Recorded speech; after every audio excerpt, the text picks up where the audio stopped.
This is Historyman 1781, a project of ekbarnes.com, where we walk in the footsteps of heroes and proclaim freedom reigns.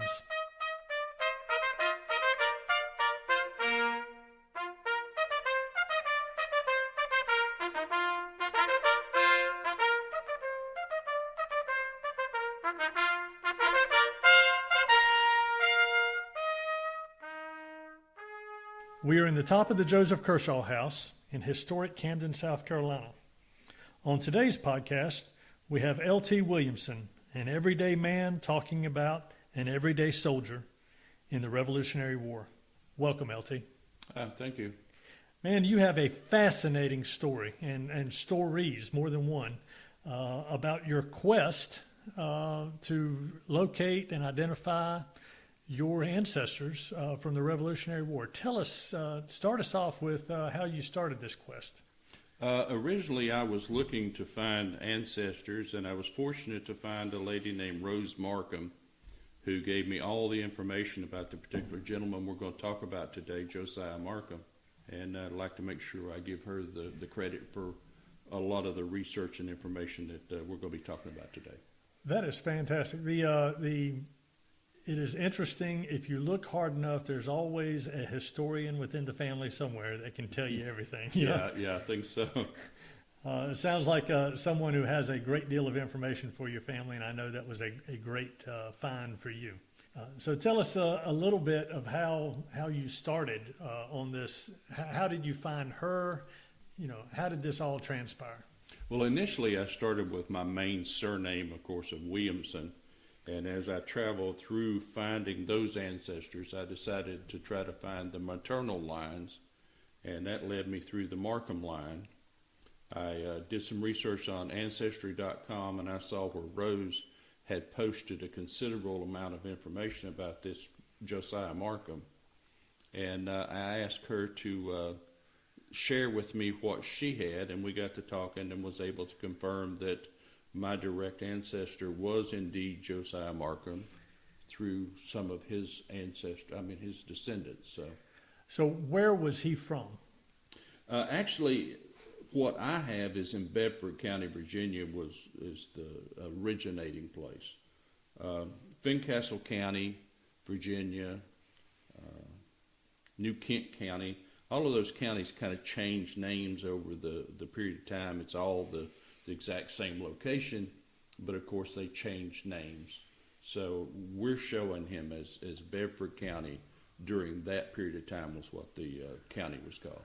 So Bedford County in Virginia is located on the western side of Virginia, is that correct? That's correct, yes. So we're talking about even west of Roanoke, we're Yes, talking yes. over towards what is present day, it's West Virginia, Yes, yeah. and that sort of thing. The Fincastle area was kind of like a no man's land from a colonial standpoint. The British didn't even want Yes. that part because they were setting that aside for the Indian Yes. nations back there. They had and we'll talk a little bit about this, I'm sure, later on, but they had obviously the Cherokee up there. Mm-hmm. They had the Shawnee, Mm-hmm. right? Mingo. And several other. Wyandotte. Right. And so that area, from a colonial standpoint, the British would come in and they would make these treaties with these Indians, and they tried to uphold those treaties. But what they had communities of people, especially the Scotch-Irish, and I know I'm talking too much here, but they would have the Scotch-Irish come down when they left England or they left Ireland because of all the religious factions and the issues going on over there. They came to Philadelphia and Charleston and came up the Great Wagon Roads and just kind of went west. Right. And Fincastle and areas that you're talking about were these areas where a lot of them settled in, and it became a place of contention. Well, the area there is very similar to what they had in Scotland, Ireland, Wales, and some of the Germans that were in there as well. Right. And this family has some ties to German ancestry as well. So about what time do you track your ancestor to being over there? This particular ancestor we're talking about was born in 1759. Okay. And he was, obviously his father already had a large estate there. So I don't have the actual birth date of his father, but he was one of the younger ones. So in the story that I have, he obviously had older brothers that stayed on the estate after the mother died. I see. But Josiah's mother died when he was 10. And his father it was just more than he could handle for a 10-year-old. And he seemed to be a bit of a wild spirit anyway. And his sister-in-law, I kind of get the impression his sister-in-law and his wife were very close. And when he made the decision that he couldn't handle him and he needed a mother, he sent him to live with his brother Thomas and his sister-in-law. I see. And during that time, he was bound as an apprentice to his uncle Thomas Marcum. I see. And it was in a way of putting some structure into Josiah's life and getting him on the path, so to speak. And Josiah had wanderlust and was a very rambunctious, adventurous young man, from what I understand. And being 10-year-old, he did not really enjoy being put in a situation of strict regiment. And he ran away several times and was brought back. And he eventually ran away for good. And he hooked up with some people that were already frontiersmen. And he became part of a camp that was part of the Lord Dunmar's war under Colonel William Campbell. He was following Captain Tate, and they obviously found him useful in the camp as a camp aide to the officers. And he was about what age at that time? He was about 15 at that time. Right, okay, all right. So he was a little too young to officially be called a soldier, and they basically took him under their wing and let him stay with them, travel with them. He fought with the group, or at least was with the group in battles against the Mingo and the Shawnee tribes. And he apparently became very familiar with quite a few of the officers under this William Campbell, who was a colonel. And this was all done under British rule. At that time, they were part of the Brits trying to clear certain areas of the Mingo and Shawnee so that the settlements could be created. I see. And it was a back and forth bit of war for some time. Then, sometime later, this William Campbell, that Josiah's life and William Campbell's life were intertwined for a number of years. And Josiah served as the aide, like I say, to several of the officers. And during Lord Dunbar's war, let me re-say that, Lord Dunbar's war, that's not an easy thing to say. They were under British governance. And then Colonel Campbell broke openly with the British government, and he established his revolutionary credentials in 1775. And Campbell was one of the 13 members of the local committee of safety to sign the Fincastle resolutions. So the Fincastle resolutions, do you know anything about those? It was the early expression to support armed resistance to the British Crown. Okay. I'm sure there's a lot more details to that I didn't follow into. Sure. If you don't mind, for our listeners, they had across the colonies, across the area, they had resolutions from a lot of different communities. They had the Mecklenburg resolutions, Fincastle resolutions. I think Wilmington had a group of about 25 to 40 that signed a similar type of resolution where they were all just kind of coalescing an idea of freedom, an idea of liberty. Among the signers of the Fincastle resolutions were a lot of the backcountry leaders, including Campbell, as you said, but also an Evan Shelby, who was the father of Isaac Shelby, who was also at some of these battles, especially Kings Mountain, but very involved in the upstate. So your ancestor, Josiah, was with Campbell, who was, like you said, established his revolutionary credentials at a pivotal time in our history. So sorry I did that to you. Oh, no, that's fine. It's great to make sure the listeners understand what we're talking about. Campbell actually received a captain's commission in the Virginia Provisional Forces and was assigned to the 1st Virginia Provisional Regiment, and it was commanded by Patrick Henry. And this was in the autumn of 1776. Campbell found enough time away from soldiering. He actually courted Patrick Henry's sister Elizabeth, and they were married in 1776. The Indian dangers and the Tory dangers on the frontier led Campbell to request that he be released from continental service to return to Southwest Virginia to help protect that area. And his request was granted October 6, 1776. At that time, Josiah kind of went on his own with this Captain Tate that he had befriended earlier, and they went into North Carolina, and they found a group in North Carolina militia, and he was enlisted as a drummer at age 17 under Major General Richard Caswell, and they were marched south into South Carolina in support of Gates in the Battle of Camden in 1780.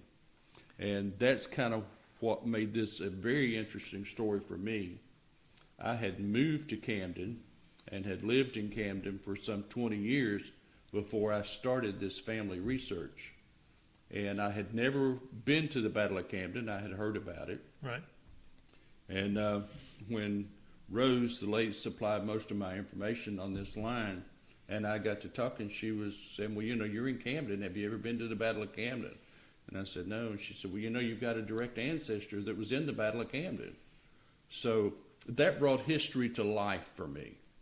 And as I started researching him, I thought it was very interesting that one of my ancestors had basically risked his life to free an area that would eventually become Camden, South Carolina, where I would come and raise a family and children and grandchildren and spend my life. It kind of comes full circle for you. It did. It was a kind of an awakening moment, right, if you will. I'd never been much of a history person until I started doing family research and genealogy. Mm-hmm. And it was just, one of those stories that just kind of led me to find all these other Revolutionary War soldiers and ancestors. But it was humbling at the same time to know that this young man, as just a teenager, faced, British forces that were well trained and all, and he was just a young teenage frontiersman. And he risked life and limb, so to speak. And I don't mean that he was a hero by any means or commanded any battles, but like we said, he was an everyday soldier. Yeah.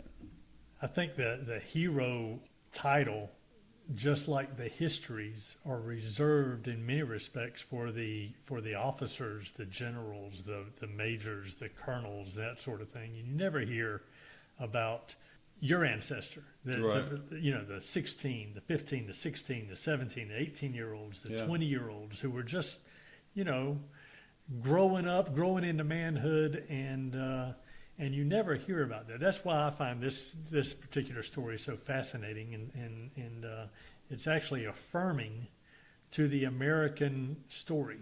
And so, where did he go? He certainly didn't die in Camden. Where did he go from there? No, after the horrific defeat here in Camden, they all. For our listeners, when we say horrific defeat, you're not just mincing words or just just saying that, I mean, it was the worst defeat on the battlefield for the American Revolution. I mean, a whole left wing of the American Army that was made up of militia, North Carolina, Virginia militia, it just crumbled in the face of the bayonet charge. Yeah. And there was so much smoke and cinder from the cannon and the musket fire that the Continentals that were in the line, who the soldiers that had fought up north in some of the epic battles up north, who were there at Camden, they never even knew that their left wing that was exposed, their left flank was exposed, and all of a sudden they got rolled up too. It was a terrible day for the American forces. Yeah. So what happened? So what happened from there? Well, as they retreated to North Carolina, Josiah was obviously shaken, not sure exactly what he should do, if he should return to Virginia, try to return to family, what he should do. And he found out that Colonel Campbell had been pressed back into service and was forming a militia group. They were going to march south again to resist Ferguson's advance, and they were gathering up in the back country to make this march. So he again joined forces under Colonel William Campbell. This was in September of 1780, shortly after the Battle of Camden. And they marched to the western North Carolina front to confront this Major Patrick Ferguson. He was a British Army officer who commanded a force of Loyalist militia. And there were several units of riflemen that had assembled to confront Ferguson. And Campbell was named the overall commander, and he supported all the colonels of the various units who would meet the council every day. He commanded the group of officers that led the charge up the mountain, the bloody charge up the mountain at Kings Mountain. So where was your ancestor in the midst of all of that? He was, I believe, still under the command of Captain Tate. Okay. He didn't say specifically in his information to his son Stephen where a lot of these papers came from. Okay. Stephen Marcum was the son of Josiah Marcum, and he wrote down his father's adventures, so to speak, in his papers that he released to the family after Josiah's death. And he talked about this particular battle. Josiah told him that it was like being in hell in this battle. And, you know, I would have thought that the Battle of Camden would have been more devastating to a young man. But there again, I don't know how much actual carnage he saw in the Battle of Camden, because there was such a hurried retreat and getting away from the British soldiers. And there weren't a lot of injuries in all under Campbell. They suffered 28 killed and 60 wounded. But when I heard that, you know, I related it to the post-traumatic stress disorder that we hear in soldiers today. Right. You know, he said that it changed him forever. And he often relived those days of Kings Mountain's battle. So I thought that was an interesting part of the information that I was given. And so where'd it go from there? Colonel Campbell and the Virginians with him returned home to Southwest Virginia after the Kings Mountain battle. And they were again faced by the threat of attacks by bands of Cherokee and the Loyalists in that area. And Josiah wintered near his uncle Thomas Marcum's estate, but was still not ready to settle down. And when Nathaniel Greene reached out in all directions for reinforcements, which included a series of urgent requests to William Campbell to bring 1,000 mountain riflemen to his aid, he once again decided that that was his calling, and he joined up with Campbell again. So this is after Kings Mountain. Yes. This is after Cowpens. All Yes, right, the yes. turning point. Correct. He This was is- not in the Battle of Cowpens. Right, right. Right. So this is Cornwallis following Nathaniel Greene, and it's the race to the River Dan, Correct. and meets Nathaniel Greene at Guilford Courthouse. That's correct. And Greene, and you're saying that Greene sent out a message to Campbell, bring me some people, and your ancestor was one of those guys that came. That's correct. He had asked, Greene had asked Campbell to supply 1,000 riflemen, and due to some of the things that were going on in their homeland with the Shawnee, the Cherokee, and the Mingo, plus the Loyalists in that area, Campbell was not able to provide 1,000 men, and he was only able to bring 60 men to reinforce Greene. And this was in 1781, like you said, at the Battle of Guilford Courthouse. So March 1781. Mm-hmm. So we're talking just after winter, probably the first break of frost, that sort of thing, and a lot of these guys are needing to put the crops in and that sort of thing. So that's interesting. Okay, then what? The group arrived and they had a skirmish at a place called Wetzel's Mill, and 2 days later they were united, and Greene had them assigned to something called the Corps of Observation, and that was with Light Horse Henry Lee. They participated in the Battle of Guilford Courthouse on March 15, 1781. After those initial battles, Campbell and Lee reunited on the left flank of the army, where they became separated for a time. You said the left bank of the army. What the left flank? Left flank I'm of the assuming army. that Yeah. it was the left flank of Greene's army, Okay. and they had this Corps of Observation. I have not found a lot of information about that. Okay. Apparently, it seems that it was like a reconnaissance group. That's my speculation, a military speculation, that it's a reconnaissance group. Okay. And they had some minor skirmishes and would fall back, and eventually were reunited on the left and joined the left flank of the battle. Greene and his army retreated.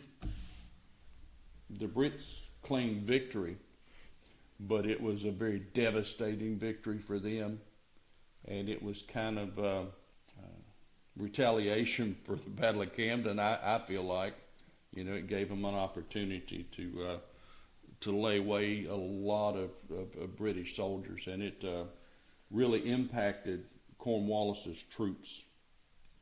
Of course, they went to Yorktown from there. Yes. And he was, if I recall correctly, Cornwallis suffered another third or fourth of his army was just decimated, and he was already struggling for supplies, and he needed to hook up with his counterparts in the north, and they were hoping to do that at Yorktown. So he skedaddled over to Yorktown, and of course that was the end of him there. Did your ancestor follow him to Yorktown? No, he did not. He stayed with Campbell, and after that battle, they moved back into Virginia. Okay. For support against the Mingo and the Shawnee, and the protecting the western front, if you will. Greene had been so impressed with Campbell's men that came to support him that he gave him a lot of public praise, and he personally wrote Campbell to congratulate him and thank him for his contribution, that he gave his group permission to return home. So they retreated back to the confines of Virginia mountains, and that's where Josiah ended his military career at age 22. He had been given his discharge at Hillsborough, North Carolina. He moved back into the mountains there of Virginia and started his part of claiming the grounds and the lands and stuff there that eventually became West Virginia. And what we know about some of this historical record, some of these soldiers, you never hear anything more about them. Right. I mean, the only reason we know anything about him is because of the pension records. That's correct. And that didn't come around till the 1800s, Yes, right? yes. So, I mean, He was in his 70s or late 60s, I believe, when he applied for his pension. And because of the way he was involved and never actually formally signing an enlistment, being assigned to certain groups or whatever, it was very difficult for him, and I get the impression a lot of others, to receive this pension. And his son Stephen helped him with preparing this, and there was some confusion about just exactly what he did do, when he did it. But on his pension, he was granted his pension. So he was able to find enough people to attest that they had seen him at different battles. One of them, he was a wagoneer, they said. Another one said he was playing the drums. That's the thing that we seem to be confirmed, that he actually did serve in the Battle of Camden as a drummer. Quickly, like I say, retreated and found out very quickly that having a gun would be a lot more valuable than having a drum. And apparently he was a lot better with a gun than he was a drum. well, you had said before, wasn't he he was apprenticing for a gunsmith? Yes. His uncle, Thomas Marcum, was a gunsmith and a blacksmith. And he was a very strict and stern uncle, and was trying to teach him that. So obviously he learned something, because he eventually did become a very renowned gunsmith in his later years after he retired, and was very well known for his blacksmith skills. And he was known as the Vulcan of the Big Sandy.